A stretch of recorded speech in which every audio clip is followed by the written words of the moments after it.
Hi kindergarten, it's Miss Allman again. A little earlier in the previous video I showed you how to make a loom, and now I'm going to show you how to use it. It's called weaving.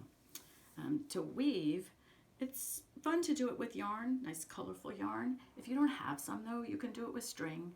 You could do it with cut up rubber bands. I know artists who use plant materials like thin sticks and strips of leaves, thin strips of paper. Right? It's very flexible. You can use a lot of materials. This kind of soft fuzzy yarn is fun because it's so bright. It's soft and fun to work with, and the nice thickness of it makes the project go kind of fast, so you have a finished weaving pretty quickly. I ordered this one from Joann. I was going to do this with you before we got sent home. The easiest way for beginners is to have the pieces already cut to a little bit wider than the loom. Experienced weavers don't do this. They have a ball and they send it back and forth and back and forth. And I'll teach you a fancier way to weave in another video. But for beginners, the first time through, I always like to teach this simple way. You want the pieces of yarn to all be just a little longer, a little wider than your loom. And you can do them one at a time, like that. Or you can use a shortcut. Probably need a grown-up to help you with this. Use something that's about the size you want it to be and just wrap it around a few times. And then cut that at both sides. You cut it once here, cut it again here, and now you've got the pieces already cut. There's your shortcut. I already did that with these green and yellow ones that I'm going to use right now to teach you. So the key to success here is to use a very simple pattern at first. 2 colors or 2 types of material that you can switch back and forth. It will help you remember how to alternate or change back and forth. So I'm going to show you, you can go from this side. If you're left-handed, maybe you want to go from that side. You can work from the bottom or the top. Any of those work.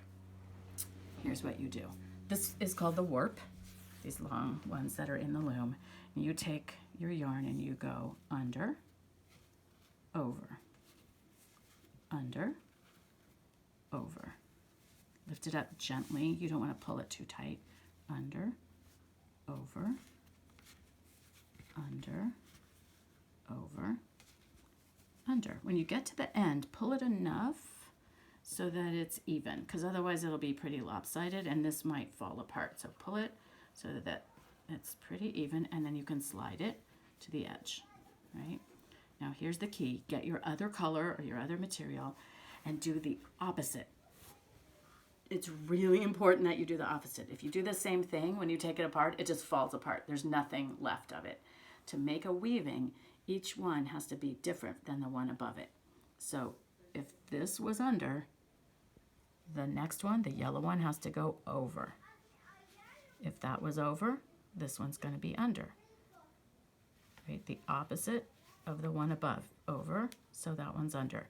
You can remember going this direction, and you can check by looking at the one above. So if this was over, under, over, under, over, and slide it up against the other one. And then check. Make sure you really got every other one. It's so frustrating to have to take it apart because you mixed it up after all of that work. You definitely don't want to have to pull them out and start over. So now go back to green, right? The pattern's going to be green, yellow, green, yellow. Green starts under, the opposite of the yellow. Under, over, under, over, under, over, right? All the way across. Pull it so it's even and slide it up. You want to slide them so they don't have to be jammed up against each other, but if it's too loose like that, it falls apart when you take it off. You want it to be just kind of, you have to get a feel for it, but just push it up so it feels kind of solid. Now, do you see we're barely even seeing these? It's a key sign that you've made a mistake. If you see a stretch of this one of these colors, it's probably because you forgot to change the over under. All right, here's yellow. Over, under, over, under,